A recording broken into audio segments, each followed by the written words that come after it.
আজকে যাব চকর পাপার ফ্রেন্ডের ছেলের অন্নপ্রাশনে, তাই রেডি হয়ে নিচ্ছি। এই যে আলমারিটা খুলে দেখছি যে কি কি শাড়ি আছে। যখনই কোথাও যাওয়ার হয় এই যে আলমারি খুললে আমি কোনো শাড়িই চোখে দেখি না। এরকম কার কার সাথে হয় আমাকে একটু জানিও তো তোমরা। এই যে অনেক খোঁজাখুঁজির পরে এই শাড়িটা পেলাম, এই শাড়িটা পরে এখন রেডি হয়ে নেবো। চকর পাপাও চলে এসছে, আর চকো এইদিকে তো বাহানা করছে যে এটা পরবো ওটা পরবো, সবার মধ্যেই এরকম হয়ে থাকে। আর এই দেখো গিফট নিতে চলে এসেছি, একটা বাজু নেব। এই যে এই বাজুটা নিলাম, দেখো তো কেমন হয়েছে, ভালো লাগলে কমেন্ট করে বলো।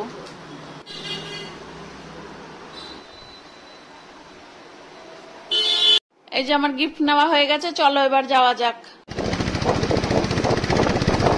এই যে চলে এসছি, আর এই দেখো এই যে গণেশ দা ওই যে আমার পিছনে।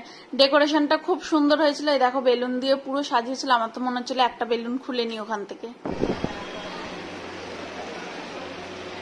বাবা মারা যাওয়ার সময় ওদের বাড়িতে ছাড় ঢালাই করি, কয়েকদিন যেন ওই যেদিন শিলিগুড়ি বাজার করতে।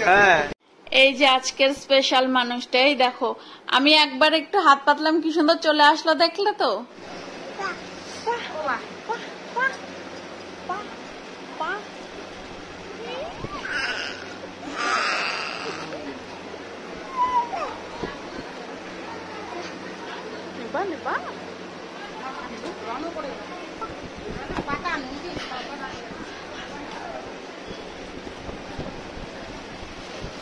পুচকুটা দেখলে তো কি সুন্দর খেলছিল কোলে, আর পুচকুকে অনেক আদর করে আমরা চলে আসলাম খেতে।